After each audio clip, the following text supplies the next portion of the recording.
Hi, Aaron. Morning. Hey, wait. Hi, Aaron. Hi. Can I try my PV now? Morning. Please, yes. Okay.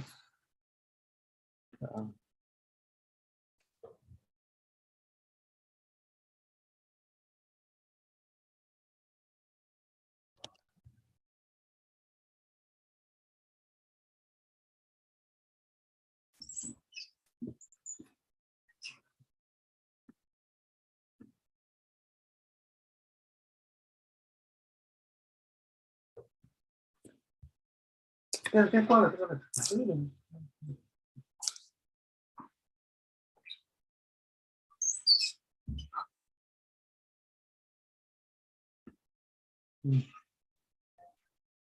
you share your slides? Oh, there you go. I'm trying now. Just that.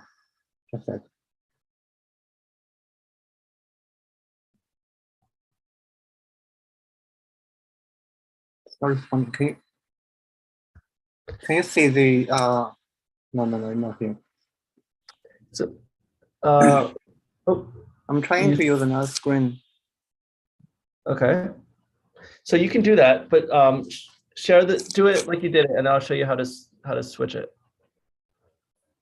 Oh, I saw. Yeah.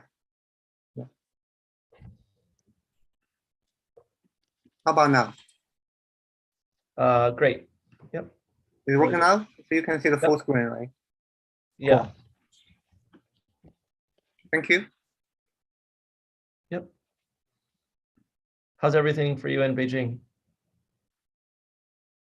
It's okay. It's a kind of feel restricted. Everything. Yeah, you should come back to California. It's great here. Maybe sometime. I still have to keep the lab running. It seems like really going slow here. Hi, Arrow. Hey, Jiefu. How are you doing? I'll stop my. Hi, Jeff. Morning. You have finished your test? Wait. Yeah, I'm done here. Okay, great. I'll give it a try. Go ahead.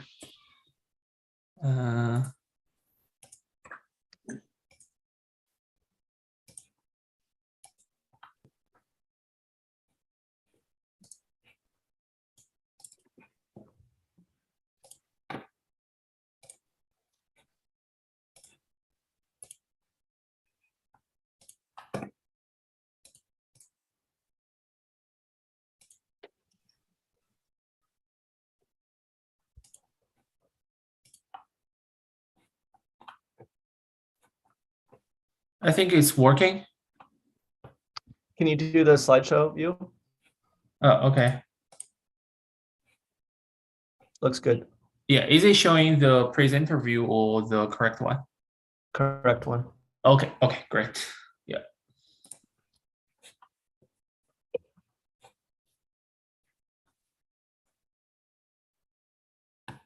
Yeah, everything looks good. Okay, great.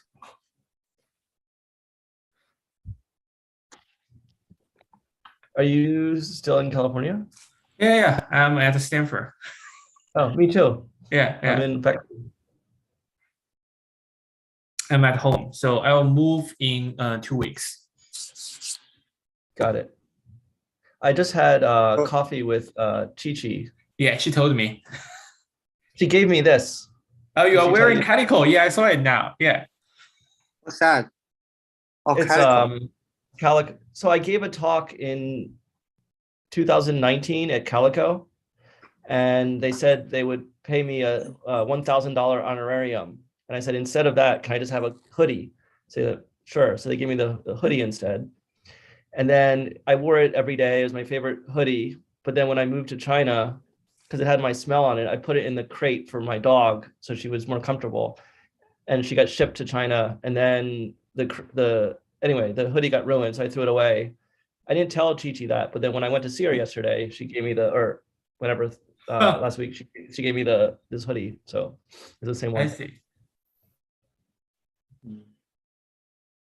Jeff, you have everything ready? And Janelia?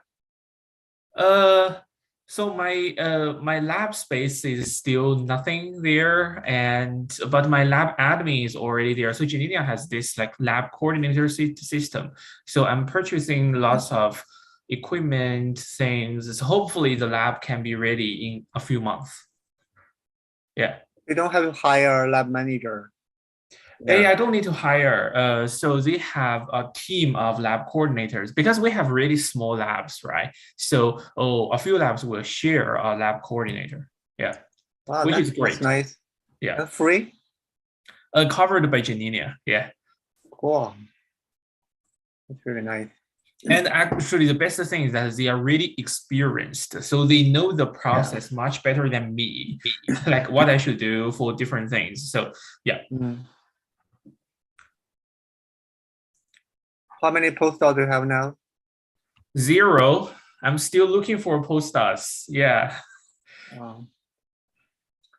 You should put an ad here. Yeah, I do have one slide.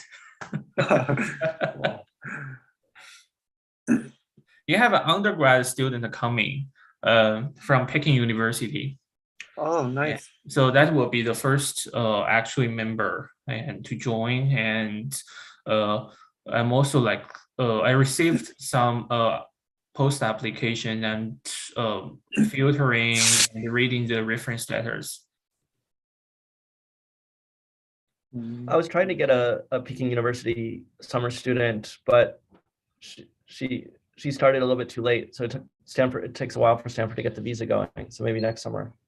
Yeah, and also I heard that to do this with Stanford is particularly difficult, right? Stanford has some like not difficult, but it just takes longer. I see. So it's doable still through like a J1 program or something. Yeah. I see. Hi guys. Hey, it's long. Anyway, Hi, Jiefu. Nice to see you. Zhang, you should come to California. Yeah, I heard. Everybody coming to California. Korea, Japan, they already changed a lot of entry policy. So yeah, I guess China will be next. But when is next? 3 years So later? this year, I believe. Yeah. No. I firmly believe that. Yeah.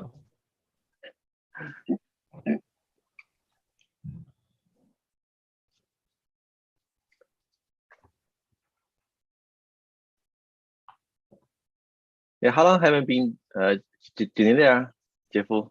I'm still at Stanford. So basically, okay. I will physically be there in 2 weeks. Okay, sure. Yeah. Cool. Hey, Aaron, so Jiefu has the same college with me, but Jiefu was in this kind of genius class. Oh, yeah. I was in the special program. I'm still teaching a class once per year and for junior college. Nice. Thanks for doing that. Neurobiology course? Yeah, neurobiology course for the second year and third year undergrads. Yeah, they're amazing. So yeah, that program I really loved it. So it's great. We had lots of like guest speakers like you and to teach different things. Yeah. A lot of graduates end up the amazing graduate school in US. I still have a lot of them in Yale. Last time the Zhang Rui, one of them in the Zhang Rui's lab. Oh, Yale. I see. I did not know that. Yeah, that's why she introduced me to Zhang Rui here to your Zoom. I see. That's funny. I haven't heard WeChat, so I need your paper. So why not have a talk in your Zoom? Yeah, we have like regular undergrad interns to Yale, and then also regular PhD student in the Yale neuroscience program. Okay, yes. I don't know what's going on this year, but I think especially should get it going. I don't know. Some of them will. So, I mean, one student from Zhiyuan is going to Wei Zhe's lab at UCLA, Wei Zhou Hong's lab. So in this year, one case I know. Yeah. Yeah, but last year it had some problem to going out, but this year I think it's fine. Great.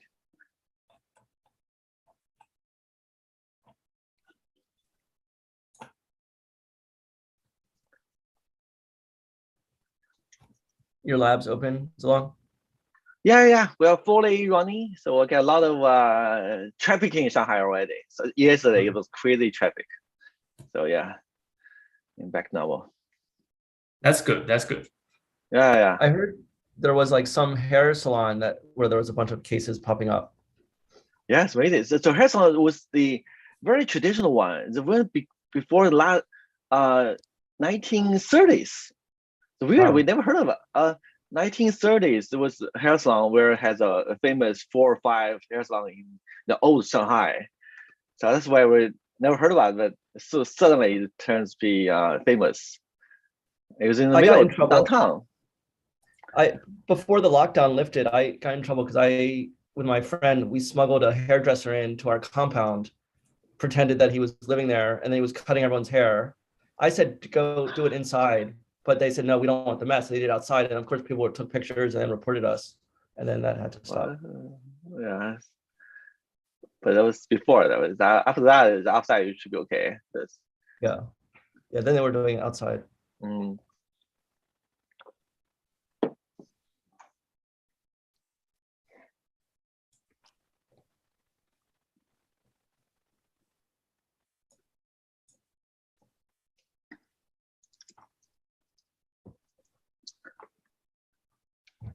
But it's good to be back in California.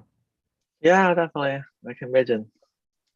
In lockdown, I was funny every day. Imagine. Yeah. In lockdown, I was dreaming like of what's like to going out. I had that's weird. Yeah, it's completely different. Oh yeah.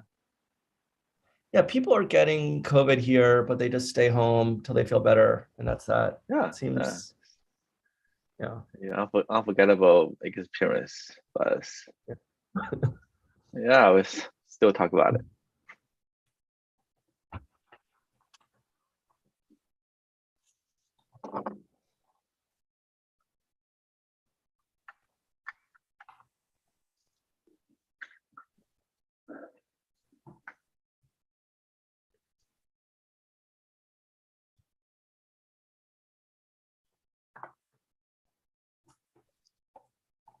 And are you going to keep the happy hour going, or does that wait till I come back? Yeah, we will come back. But right now, it's all the restaurants. They don't allow to eat inside. So have to after summer. Yeah. Waiting for you. Yeah, I'll be back in September. Great. It would be great if they can reduce the quarantine time. Yeah. But I'll be back anyway. Yeah. It would be great. There's no quarantine. You know, Beijing is still, Beijing is fine already, right? Soon. I think it's probably about time. Yeah.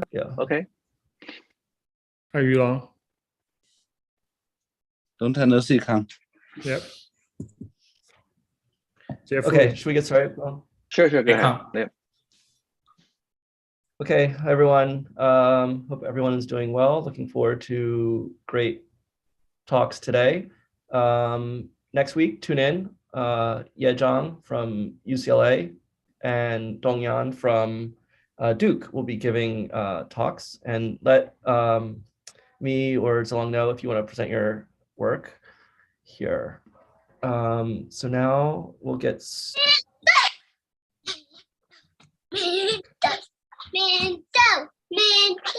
Come on, do it a minute. Okay.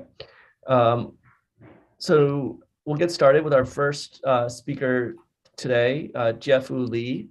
He's just starting his laboratory at Janelia, HHMI, and here he's going to study or continue to develop methods to study cell surface proteins, cell-cell interactions. He invented an amazing system, which he'll talk to us about today. And he's going to use that to study how circuits are formed and maintained in the nervous system, how the immune system works, sort of the sky's the limit. He did his undergraduate degree at Shanghai Jiao Tong University. I think it's one of the top 2 or 3 best universities in Shanghai. then, but during that time, he did like an undergraduate thesis at UCSF in the Jan lab with Yunong Jan, and here he met the second NeuroZoom speaker for today, Wei Zhang, and they collaborated on a paper in J Neuroscience where Jiefu and Wei discovered how flies can kick if they sense mites on their wing, and this new form of like a new behavior.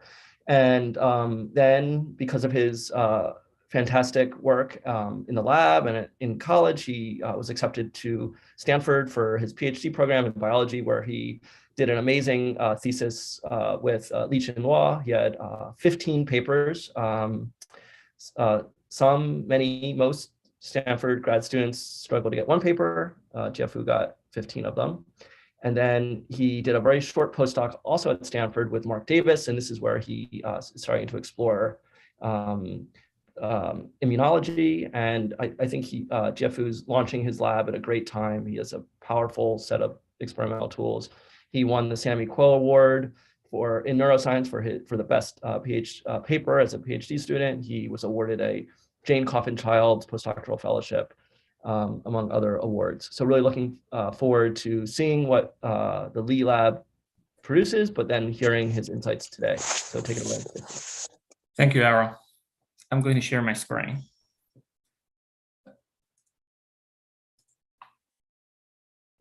I believe you can see the screen now. Looks good. Okay, that's great.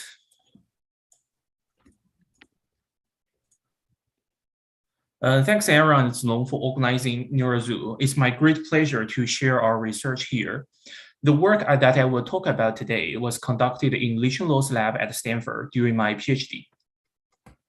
In the evolution of multicellular organisms, including ourselves, single cells are assembled into highly organized structures and coordinate their behaviors to achieve biological functions. The communication and coordination between individual cells rely on molecules at the cellular interface. Thus, cell surface signaling is of central importance for the development and physiology of multicellular systems. Here, I give two examples. In the developing brain, cell surface molecules mediate the attraction or repulsion of axons and dendrites to determine the architecture of neural circuits.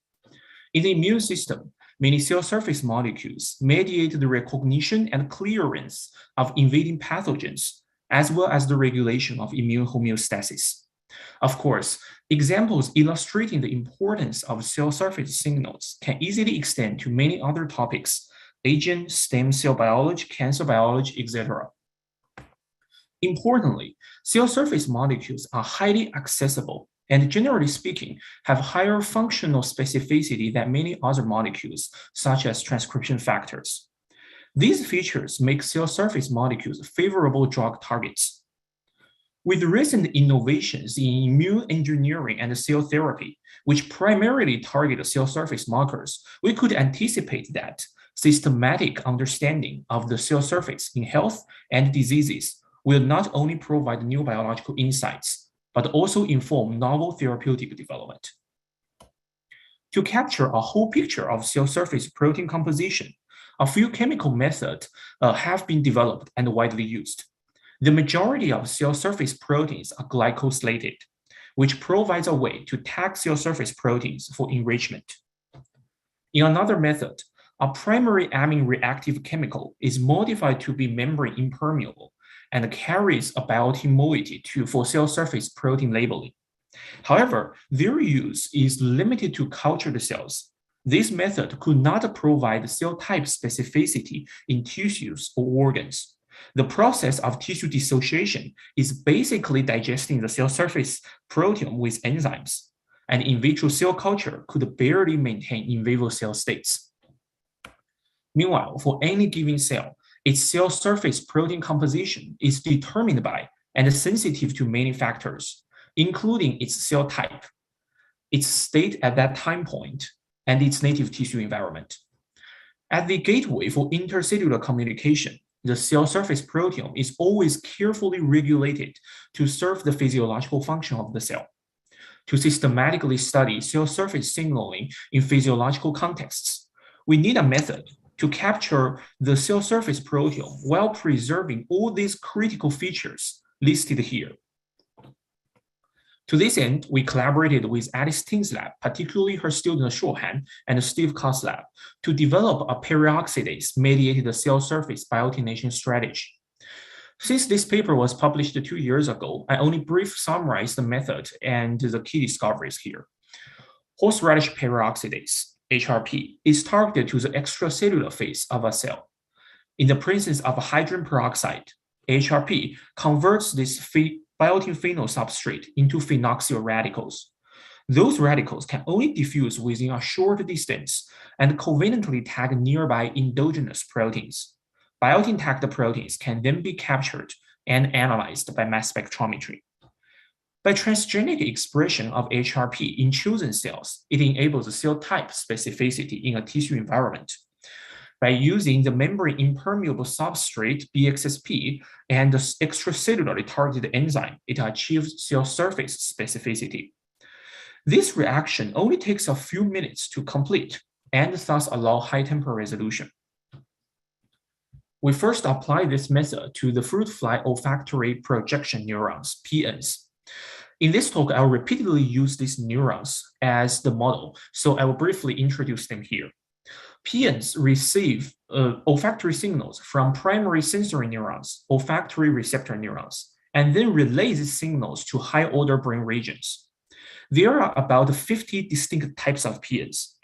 Dendrites of each PN type have a unique and stereotyped territory in the antenna lobe called a glomerulus, showing in blue here. In wild-type animals, these 50 PN types can always find their designated targeting glomeruli precisely, providing a great model system to study dendrite targeting.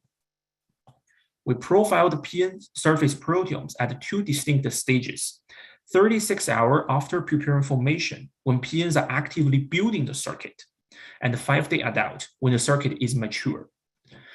This method identified hundreds of proteins from each stage with partial overlap. Geontology analysis found that these proteins localized to plasma membrane and the cell periphery, confirming the cell surface specificity of our method. With identical localization annotations here, the functional annotation is very different for these 2 stages. On the left side, the development stage features proteins for axon and dendrite projection, while on the right side, the mature ones enrich proteins for signaling and transportation, both matching well with the primary task of PNs at the corresponding stage. Furthermore, quantitative mass spectrometry allowed us to determine the expression change of each individual protein. As shown here, the left quadrant harbors proteins with higher expression at the developing stage, while the right quadrant harbors proteins with higher expression at the mature stage. I color-coded the known developed molecules in blue and known synaptic molecules in red. You can see that these molecules, proteins, segregated from each other and fall into the left and right quadrants respectively, revealing a global downregulation of wiring molecules and upregulation of synaptic molecules in the developing to mature transition.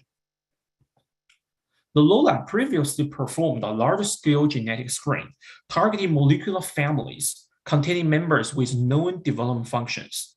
We screened almost 300 proteins and identified 15 new ones. Here we used the same screen design, but targeted the proteome-informed candidates without considering their molecular families. And it turns out that all 20 regulate olfactory wiring. Among the 20 newly identified wiring molecules, many of them have clear mammalian orthologs. Importantly, majority of them, highlighted in yellow here, came from molecular families that were never linked to neurodevelopment previously, including chitinase and peptidases.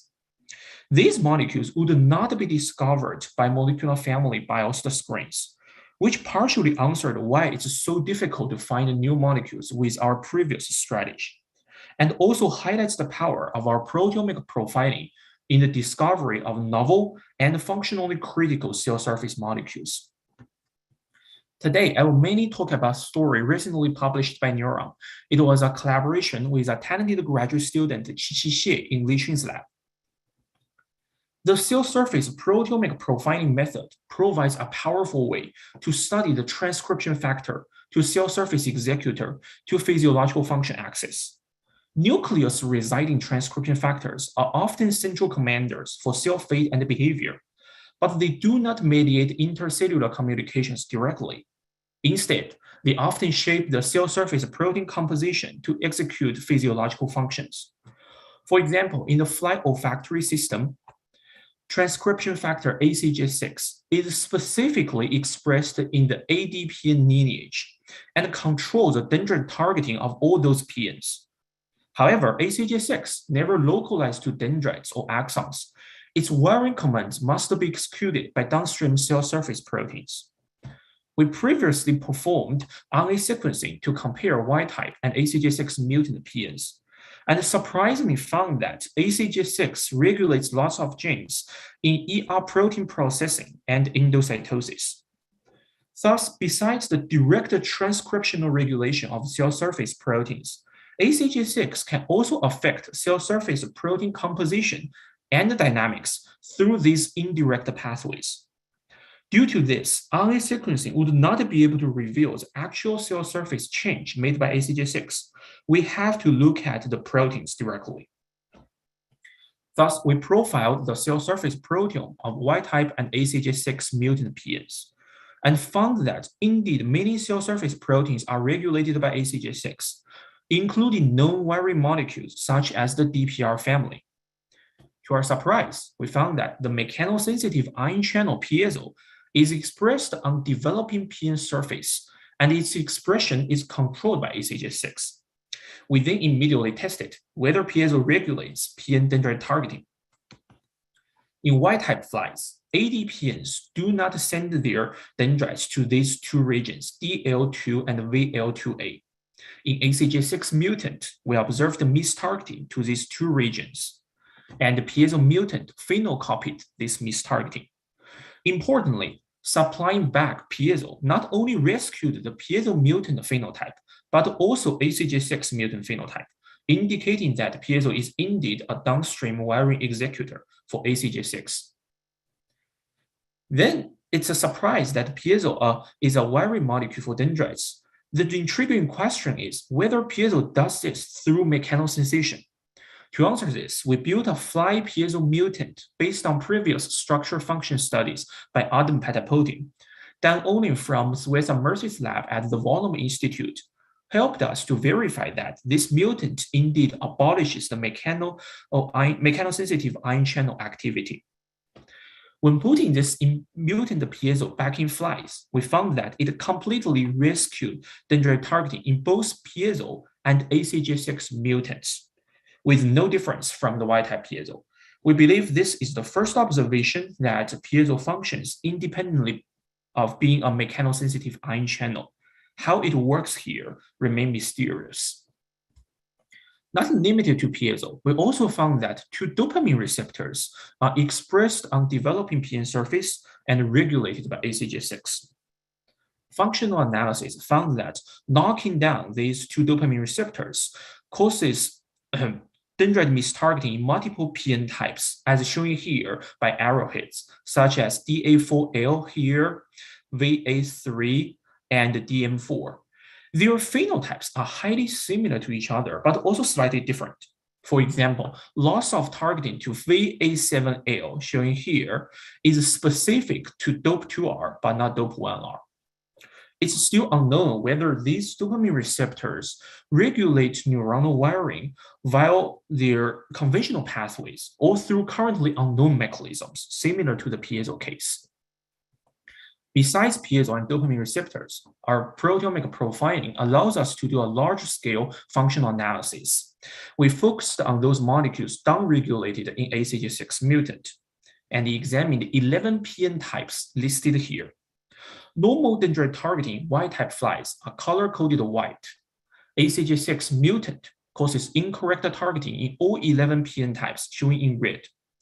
We then supply back cDNA of a specific cell surface gene to rescue the phenotype. Complete rescue is color-coded white, same as Y type. No rescue is color-coded red, same as ACG6 mutant. Partial rescue is colored pink. When using a specific isoform of ACG6 itself, we can rescue most, but not all ACG6 mutant phenotypes. Using piezo as an example again, supplying back piezo partially rescues targeting in these 3 PN types, but not the others. As shown in each row, each cell surface molecule is often used by several distinct PN types. While showing each column, each PN type frequently uses a few distinct wiring molecules, forming a complex but a specific matrix. This data immediately reminded us of the combinatorial coding theory for neuronal wiring. We have only about 20,000 genes in our genome, but they need to specify more than billions of neuronal connections in our brain. We will soon run out of molecules to specify neuronal connections if we use a 1-to-1 system. By using molecular combinations, a limited number of molecules could specify more neuronal identities and connections, and thus increase the coding capacity. If the combinatorial coding theory is correct, expressing combinations of ACG6 executors should better rescue wiring phenotype. We then experimentally tested whether that is true. Indeed, by simultaneously supplying back pairs of cell surface molecules, we observed a broader and stronger phenotypic rescue, as shown here by more white and lighter colored squares. Thus, our data provided the first real-world evidence demonstrating the combinatorial coding theory. By looking into the data, we observed several distinct interaction modes between the ACG6 cell surface executors. For VM2 PNs, ACG6 mutant causes loss of innervation. OTK or piezo can partially rescue the phenotype. When supplying back them together, the rescue is almost complete, forming an additive interaction. In another case, ACG6 mutant causes ectopic mistargeting. Neither OTK or DOP1R could rescue. However, when expressing them together, they provide a significant rescue, suggesting that they may work together and require each other for wiring function, which gives us a hint how DOP1R may work here. Interactions are not always beneficial. In this case, supplying back DG actually makes targeting worse than ACG6 mutant itself. When combined with NEP3, DG also harms the rescue by NEP3, indicating that the correct pairing is required. Taken together, our analysis uncovered how a single transcription factor, ACG6, leverages distinct cell surface codes to wire many neuronal types. Hope this study demonstrates that the cell surface proteomic profiling is a powerful tool to decode the transcription factor to cell surface executor to physiological function access. To summarize, we developed a method for profiling cell surface proteomes in native tissues with cell type specificity and high temporal resolution. We are working on extending this method from flies to mice. Quantitative cell surface proteomic profiling in developing brains provided us with many biological discoveries, including how neuronal surface evolves changes in development as described in the 2020 paper, and how a key transcription factor shapes the cell surface. It's also a powerful tool to uncover functionally crucial molecules, such as those novel wiring molecules like piezo and dopamine receptors. Our in vivo mechanistic study further provided the first real-world data for the combinatorial coding theory. With this, I'd like to thank everyone in the team, particularly Li Qun, Chichi, Alice, Shaw, Steve Namurata, and many other collaborators, as well as Mark Davis, my post-advisor, for supporting my research on immune cell surface signaling that is not covered here in this talk. Before the Q&A, I would like to post an advertisement. My lab at Janelia is looking for talented postdocs to work on method development and neuroimmune studies. Please check out our website and spread the word. Thank you. And any questions? great job, Jiefu. And Thanks, Harold. yeah, I endorse your lab for postdocs. It's an amazing place to do science, and it would be a great place for any student to go. So now we have time for questions. Maybe you could start by speculating about the challenges that there might be for doing this in mouse with is the biotin phenol toxic, or other issues, or This what is would be some of the challenges? This is a terrific question. So, to apply this into tissues, because we're basically doing a chemical reaction there. So, and we're adding a chemical, the biotin phenol and the hydrogen peroxide. So we can imagine that we need access. Currently, we know that 300 micron, like sectioning, is good in mice to do the labeling. So definitely we'll cause some tissue damage by doing sectioning. So far, there is no like reliable way that we can do the cell surface profiling in vivo in mice, but that's something that we can anticipate will coming out in years. Yeah, but I think the chemical accessibility is one of the main things. We have to do sectioning for those thicker tissues. Got it. Okay, other questions?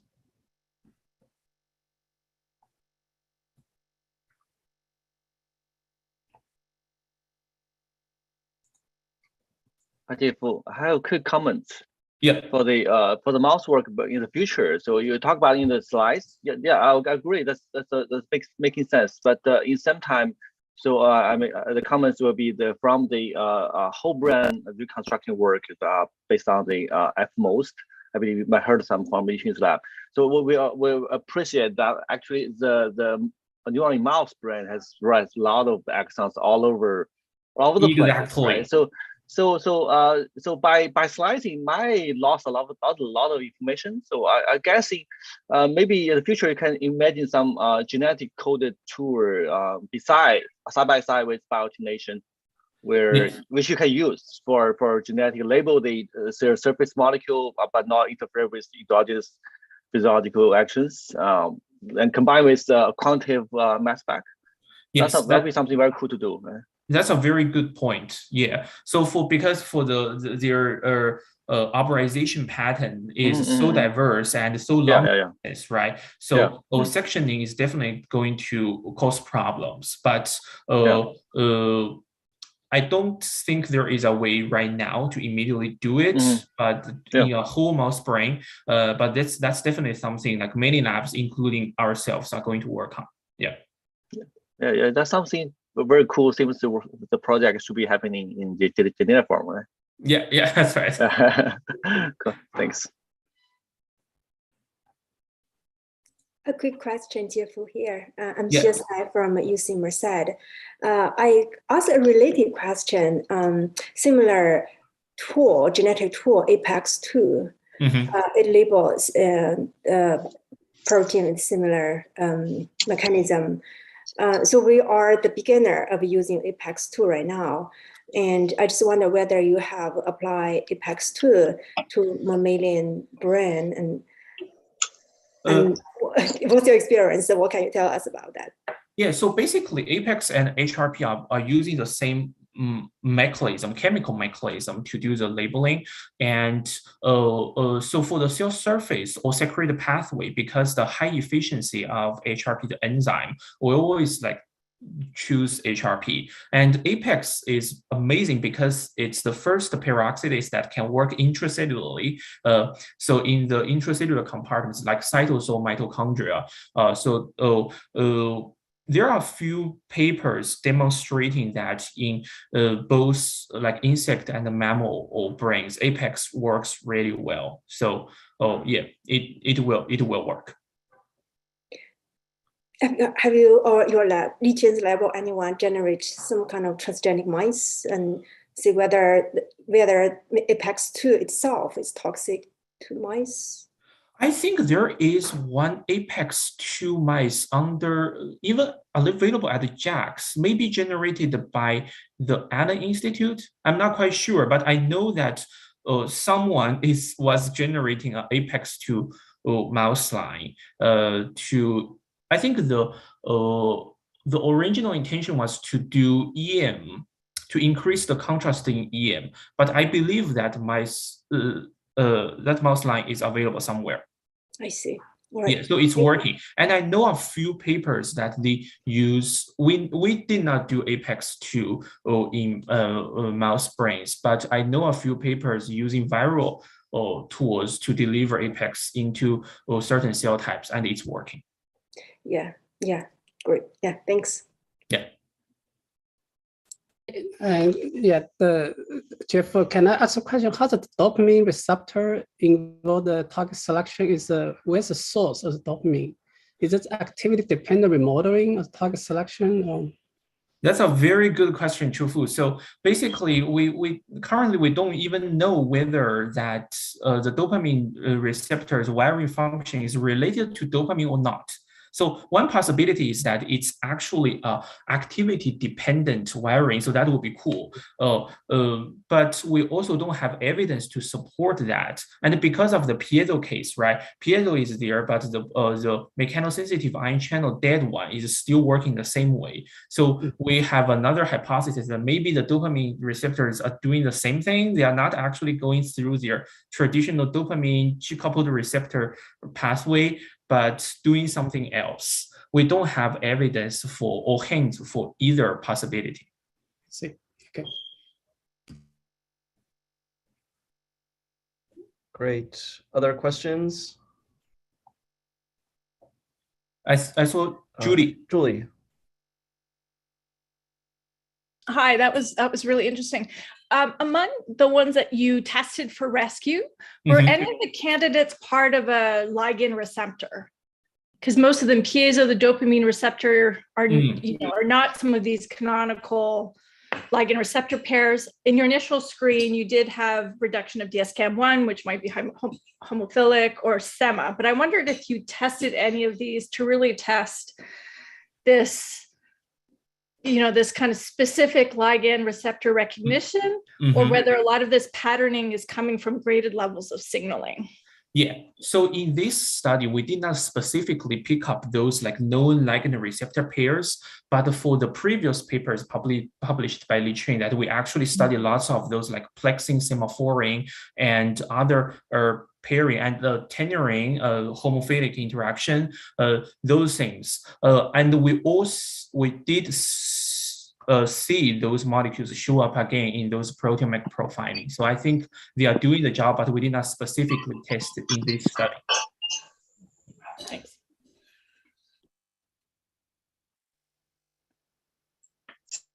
Chun-Li, do you have any? No. Okay.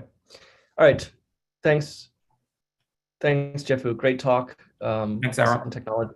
Good luck with your lab. And Zhang, you can introduce. Sure. Thanks, Jiefu. So I'm very happy to introduce the second Iowa alumni speakers. Three once a row from last week, this week, and next week. So Wei Zhang is graduate from bachelor from Shandong University. He has Iowa Institute of Neuroscience Shanghai alumni. He has his PhD in the Zuoren Wang's lab, where he did a very similar work back in 2007, where he used the ternodopsin right after the similar work by Ed Boyden and Kyle Desros. He and Zuoren started to use ternodopsin in fly. So they end up the beautiful paper in 2007. So after PhD, we went to Jen, Li Jian Yunongjian's lab in UCSF, where he continued work with fly to identify another similar work and with Mechanosensitive channel NAMC, end up two beautiful paper Nature and Cell, identify NAMC as a mechanosensory channel, also as well as the anchored repeat domain's critical role.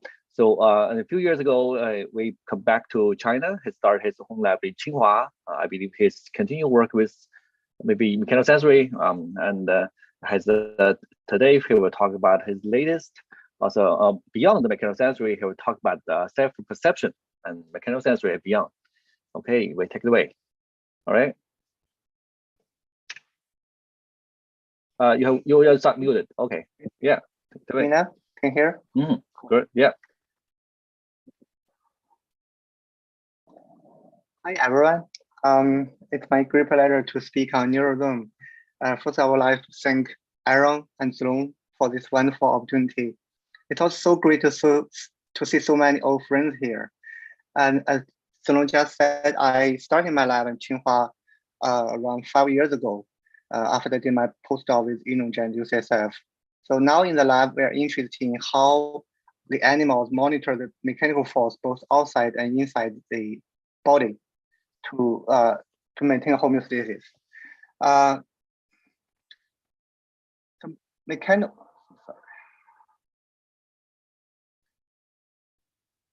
Mechanical force is everywhere, and there are different types of mechanosensation. For example, the sense of sound, hearing, and the sense for touch and mechanical pain all happen on our skin. And mechanosensation is critical for our daily life, and we rely on it to communicate with language, to listen to music, to sense the pleasure of gentle touch, and also to avoid noxious stimuli. There are also other types of mechanical force inside our body, and in many cases we don't even perceive them, and they are critical for our regulation of the body homeostasis. For example, the body posture and or blood pressure. The well-studied modalities of mechanosensation is the touch and hearing, and many mechanoreceptors have been identified in the last decade. For example, the dendrite neurons underneath the skin, they are important for the sensing for force and also for the mechanical pain. And also there are different type mechanoreceptors have been identified over the last couple of years. And those neurons all share a similar property. So when you deform them, use either a mechanical force or use some pressure to deform the cell membrane, they will cause a large current of the cell to trigger the neuronal firing. And this is induced by the mechanoreceptors on cell membrane. And many have been reported. The most famous one you're all familiar with is the Piezo family in both mammals and insects. Also, there are other like trip channels or enoch channels also involved in mechanosensation in other species. In our lab, we are focusing on 3 questions. The first one is how the mechanical force is transduced into cellular signaling by which cell types or which mechanosensitive ion channels. The second one is how the force generation information is encoded and integrated in the animal brain. And third one is how this mechanosensation can be regulated by different brain states or by physiological or pathological states. Here's an example. So you can see so this is male fly is courting a female fly. So normally the female fly will accept its courtship, but after mating, after newly mating, the female will become very rejective. So this caused an increase of the touch sensitivity. And this paradigm was first established by Jiefu when we both work at the Yunong lab. But today I'm going to emphasize the mechanosensation inside our body. So there are 2 types of mechanosensation inside the body. The first one is the proprioception, which is sense for body posture, or it's conveyed by our muscle and joints. The second form is the interoception, which is caused by the mechanical force in the internal organ. So over the last couple of years, people have started to review the mechanical force inside the body, especially in the GI tract, the gastrointestinal tract. So people have found that some vagus nerve innervating the gut or the stomach, they are mechanosensitive, and they can be activated by stretch of the GI tract. And activating them with opportunities can cause a contraction of the gut or the intestine. And another people have started to identify molecular markers for these neurons, and they found there are different types of different subsets of neurons. And some is mechanosensitive, but still the mechanoreceptors in these neurons is still unknown. So here we So here we use the fly system to identify the molecular sensors for the mechanotransduction in internal organs. So here's the fly GI tract. You can see it's pretty similar to ours. We have the also stomach and also gut, and so functionally it's conserved. And also the fly crop, the equivalent for our stomach, is very dynamic. So with food in it, it can process the food and store the food for certain time. And during different feeding state, for example, in the fed one or in the fatty one, the volume or the size of the crop can be very different. So indicating that the mechanical information from the GI tract can sending different feeding information to the brain to regulate feeding. So we looked at the mutant alleles for the known mechanotransduction ion channel genes, and for that one mutant of the Piezo gene. So the Piezo gene I just mentioned was the most important mechanotransduction.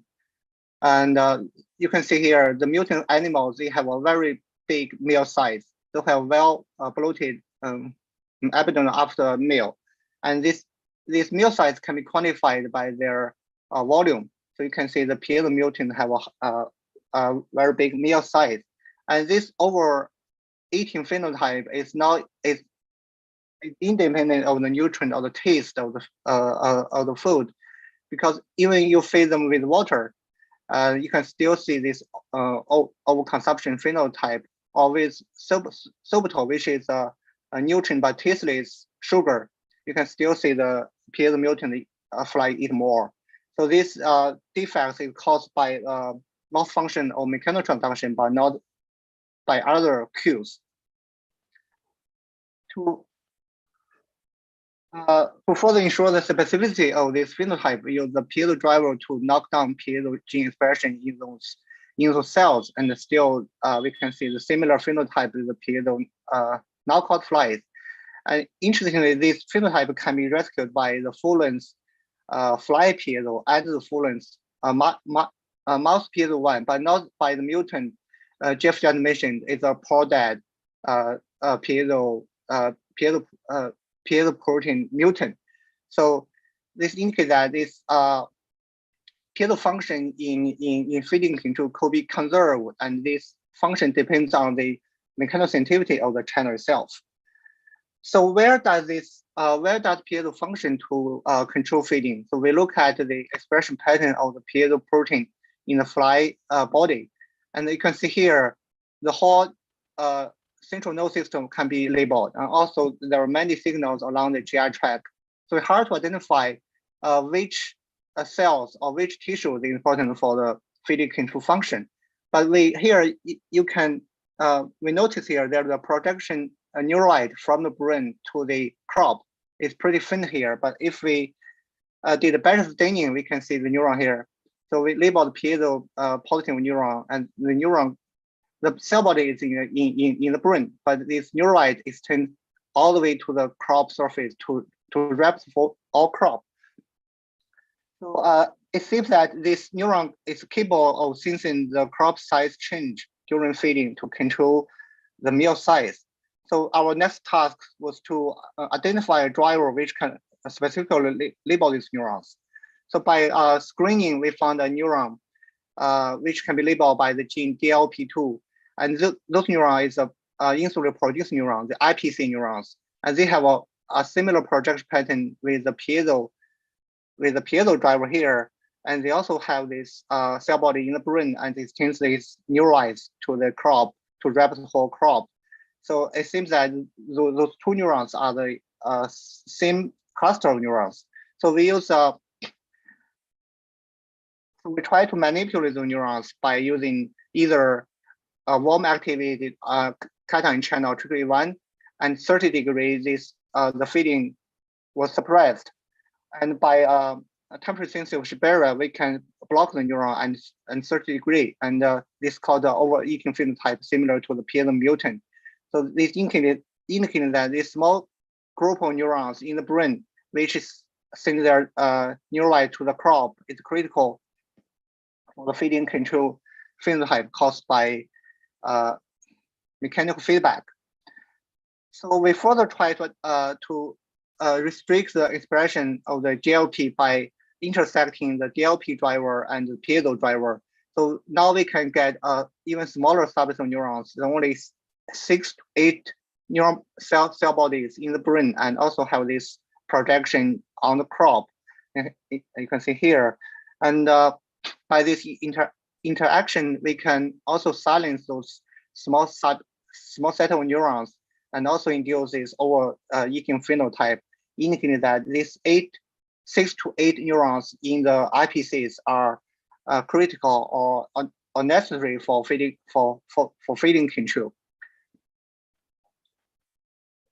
To further validate that those neurons are mechanosensitive, we use a preparation by which we can directly activate these neurons. So we use a glass pipette to insert to the crop to deflate this crop, and this can cause the volume change of the crop and also the deformation of the neurite on the crop, and this can trigger calcium influx in the cell body of the piezo-positive IPC neurons in the brain, and this activation was done in the piezo mutant flies, so indicating that those neurons are capable of sensing the force generated by the deformation of the GI tract.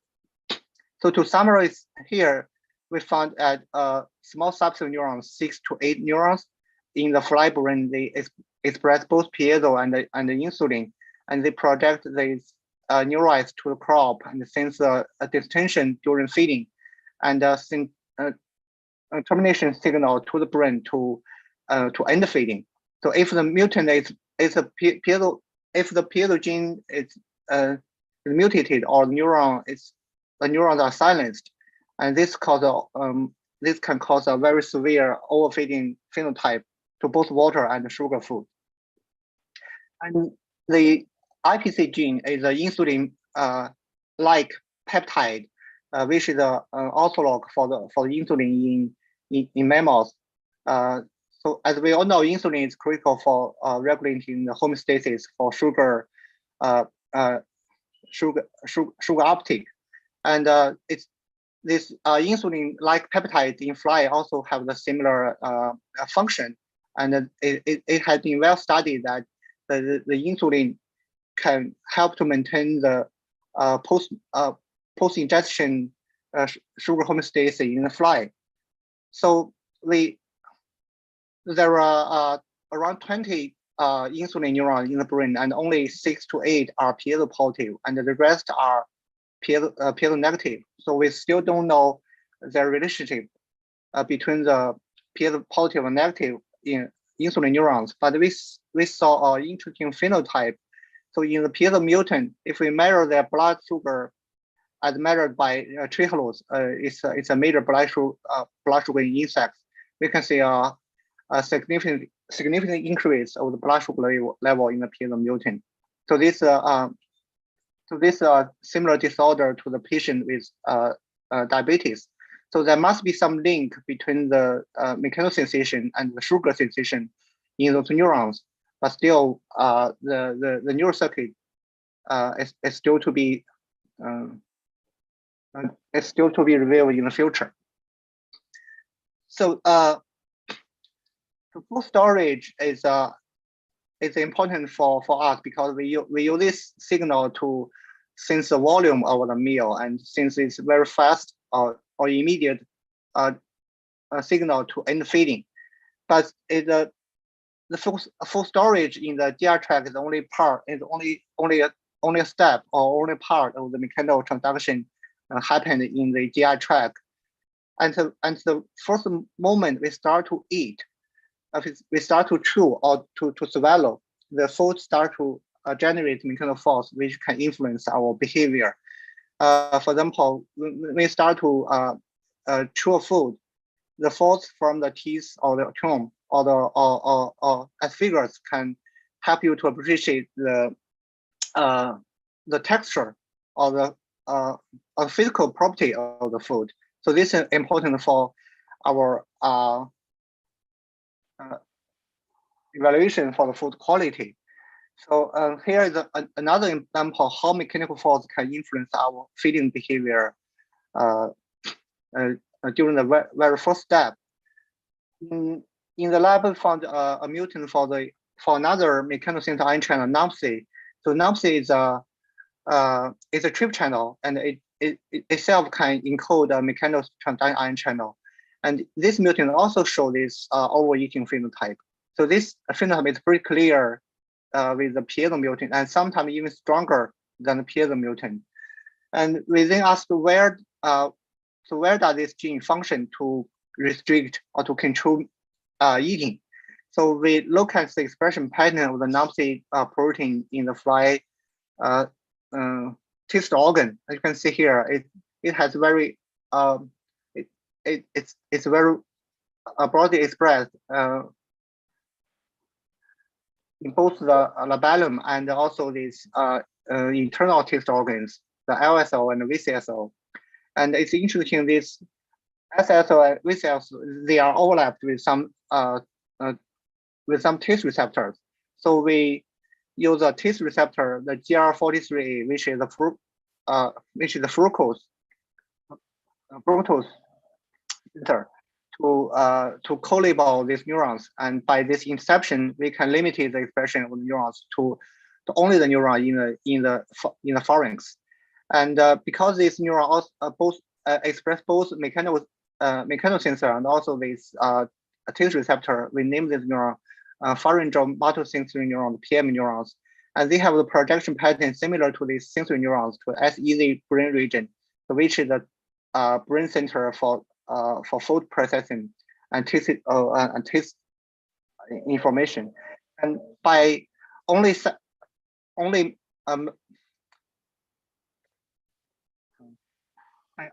silences PM neurons by intersecting these two drivers, we can see this overeating phenotype comparable to the NUMC mutant. And this phenotype or this disorder is more evident if when fed fly with food with higher viscosity. So indicating that this swallow process during feeding is critical to generate satiety signal to the fly brain to limit feeding. So how is this accomplished? We later elucidated the neural circuits downstream the PM neurons. Here, the PM neurons they sense the mechanical force during food ingestion during feeding and send the signal into the ion neurons. So ion neurons is a cluster of interneurons in the SEZ, which encode the satiety or hunger signal, and ion neurons further activate these MIP neurons in the brain. MIP neuron, the MIP is a neuropeptide which is correlated with the fat states of the brain. So this causes this fat response in the fly to terminate the feeding. So if we silence this pathway either here or here, and this can cause the overfeeding phenotype. And this reminds us that the piezo mutant has also the similar architecture, and in the peripheral they can sense a force generated by the GI tract, and in the central they can release neuropeptide to alter the brain state and different feeding condition. And also this circuit can also integrate both the signal from the mechanosensation and from the taste signal, because ion itself can receive the input from some taste neurons. So there must be some very interesting integration between different sensory modalities in the brain. So besides the two stories I told you here about food ingestion and food storage, we are also looking at the mechanical force in the small intestine, the gut, and also in other organs in the digestion system. And also we are looking at this the brain the mechanical force generated by other organs like the heart or the reproductive organs in both male and female, and how they communicate with the brain. And I hope I can tell you more in the near future. Okay. And lastly, I would like to thank all the members in my lab, especially to Tingtian and Pingming. They did beautiful work I just mentioned here, and also all the funding support. And I'm ready for questions. Thank you. Great, thanks, Wei. Mr. Kang, please. Wei, that is really interesting. Congratulations. So to me, that one of the biggest surprises in this mechanosensitive channel field is how broadly piezo is being used, right? So it seems to me that there are, instead of using a different channel to tune for a different force, it seems to be used so broadly. So I wonder, so you described that the NOM-C and piezo, required in different cells. I wonder whether you can swap them. Is there any logic to whether each channel is being selectively used here? Yeah, that's a good question. Also, a hard question. We tried this in the larvae, in the D3 or D4 neurons, and in some cases they are interchangeable, but in many cases they are not. Like for this instance, for this I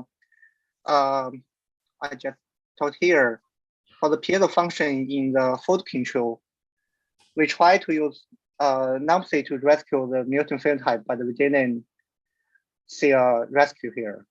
It seems that these channels have different functions, maybe in their in terms of their sensitivity, or I don't know what reason.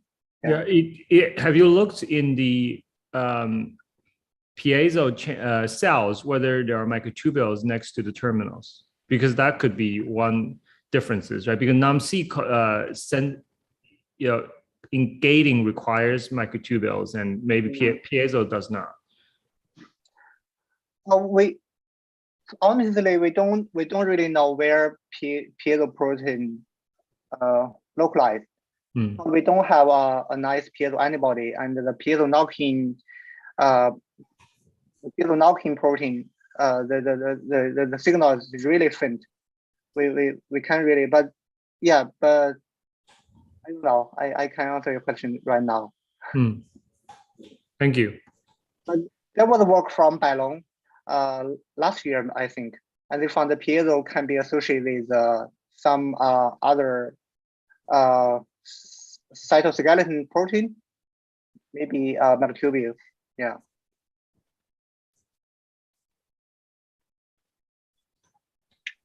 Okay, any more questions? I have a quick question for Wei. So it seems to me I'm interested about the upstream of the mechanosensory control of the GI tract. So in fly, would you be able to sensory, for example, in the agitated state, the fly might not like to eat much. So is there any kind of sensory control, top-down control to control the GI tract beside the mechanosensory to have another level of the emotional control of that? Yeah, it could exist, but the fly don't have this sympathetic or parasympathetic system. Okay. So so the major regulation from the brain to the GI tract mediated with neuropeptides, with the endocrine system. And you're right, there's at different feeding states, this contraction pattern of the GI tract is quite different. Yeah. So you can see that this movie here, and so you can see the crop here, like it's contracting. Yeah. Very strongly, but when the crop is empty, it's quite slow. And if you increase the feeding volume, it starts to contract. Okay. Very fast. So it must be must be regulated by something, but probably not by this nerve, by these nerves. Sure. Any more questions? Yeah. Maybe I can ask. Any more questions? Yeah, go ahead. So, so in the piezo mutant, is the mechanosensitive stimulation of this nerve completely eliminated? Or in other words, if you are there, you know, what happened if you build a piezo and NOMC double mutant? Does the animal do much worse? Yeah, that's so piezo is definitely very important, but the piezo mutant fly can survive, can live just well. So there are some phenotype, but not as strong as like the NOMC mutant type, phenotype. We try to make a double mutant for the two genes, and they are lethal. We can get the double mutant. So there must be some other proteins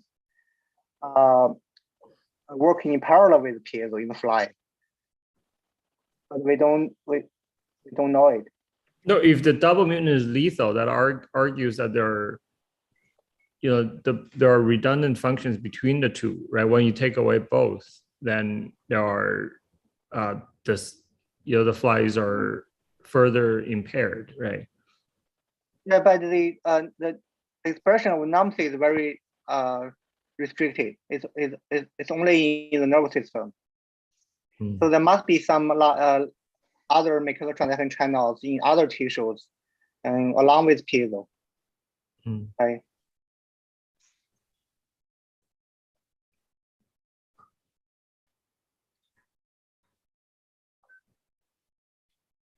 Okay.